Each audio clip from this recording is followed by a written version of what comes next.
Hello. असं म्हटलं जातं की आपलं जे स्वतःचं फ्युचर आहे किंवा भविष्य आहे तुमच्याच हातात लपलेलं असतं. असं आपण खूपदा म्हणतो की तूच तुझ्या जीवनाचा शिल्पकार. पण याची प्रचिती आपल्याला येत असते किंवा येत नसते आणि खरंच साशंक अशा मनाने असतो.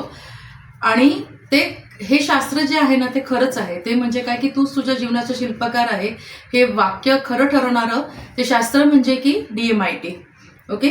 तर DMIT ही टेस्ट तुमच्या बोटांच्या ठशांवरून केली जाते. दोन्ही हातांचे 10 बोटांचे ठसे घेतले जातात आणि मग त्याच्यासाठी इथे आपल्या शरीरात असलेले गुण, सुप्त गुण आणि मग करिअर, स्वतःचा स्वभाव, कशामध्ये काय केलं पाहिजे, कलागुणांना कुठला वाव दिला पाहिजे, हे सगळं त्याच्यामध्ये सांगितलं जातं. तुमची पर्सनॅलिटी काय, तुमचा IQ, types of emotional questions वगैरे काय आहेत ते सांगितलं जातं. पण ह्याच्यासाठी नेमकं मी कुठे जावं, काय नाही जावं असा खूप विचार असतानाच मला एक अतिशय छान आणि DMIT म्हणजे जे सांगतात आणि टेस्ट करून घेतात अशा मॅम माझ्या आयुष्यात आल्या आणि मला फार आनंद होतो त्यांचं नाव सांगताना की त्या मॅमचं नाव आहे वासंती देवळे मॅम, ज्या संजीवनी माइंड अकॅडमीच्या ओनर डिरेक्टर आहेत. आणि मग DMIT टेस्टचा दिवस आला. DMIT टेस्टसाठीचे फिंगरप्रिंट्स घेण्यात आले आणि मग तो रिपोर्ट आला. तर असा भला मोठा रिपोर्ट, तो 40 पानांचा तो रिपोर्ट आला आणि मला एवढं छान वाटलं की फक्त ऐकणं नाही तर ज्योतिषांकडे जातो किंवा अजून कोणाकडे जातो. प्रत्येकालाच असतं ना की बाबा मला पुढे काय करायचं आहे, मग ज्योतिषाकडे जा किंवा टॅरो कार्ड रीडरकडे जा किंवा न्यूमरोलॉजिस्टकडे जा, अजून कोणाकडे तरी जा.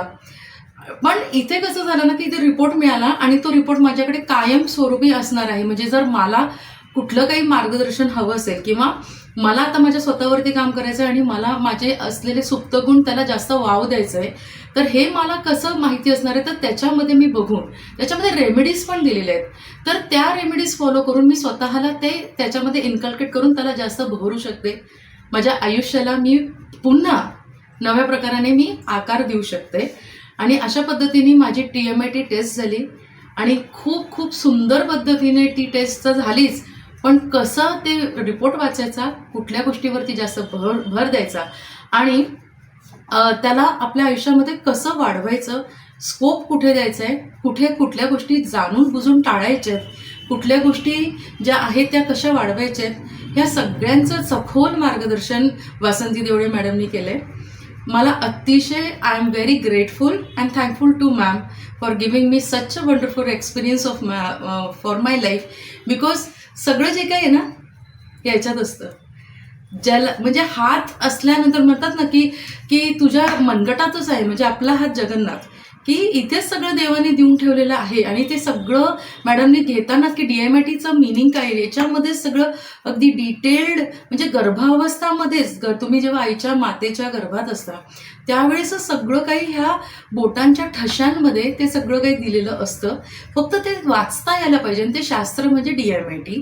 आणि त्याच्यामध्ये की कसं आहे ना की मला फारच एक अलौकिक, अद्भुत, अचंबित करणारं शास्त्र आहे. कारण की पृथ्वी तलावरती आता 6 बिलियनहून जास्त लोक आहेत आणि प्रत्येकाचे ठसे हे वेगवेगळे आहेत. हे इतकी जर वैविध्यपूर्ण विशिष्ट अशी जर ती टेस्ट आहे DMIT, तर मला वाटतं की तुमच्या मुलांसाठी जेव्हा पॅरेंट्स म्हणतात की काय करायचं तू याच्यामध्ये, म्हणजे रॅट रेसमध्ये असतात की डॉक्टर, इंजिनियर आणि आता जे नवीन आलेले AI ह्याच्यामध्येच पळवतात, तर तसं करू नका. तुमच्या मुलांची ही DMIT टेस्ट अवश्य करून घ्या आणि तुमच्या मुलांमधले जे ॲक्च्युअल पोटेन्शियल आहे त्याचं प्रॉपर युटिलायझेशन करून त्याला त्या पद्धतीने घडवा. कारण की शेवटी तो स्वतः या पृथ्वी तलावरती स्वतःची ओळख बनवण्यासाठी आणि त्या पद्धतीने जगण्यासाठी आलेला आहे. तर त्याला हे दालन द्या आणि त्याला ते आकाश द्या ज्याच्यामध्ये तो पंख लावून उंच भरारी घेईल. Thank you so much. माझं profession, by profession I am an Ayurveda doctor. मी doctor Priyanka Ashtikar, director infinite Ayurveda. Very heartful thank you to Vasanti Deole ma'am. Love you and many best wishes. आणि तुमच्या हातून असेच उत्तम कार्य घडत राहा. Thank you so much.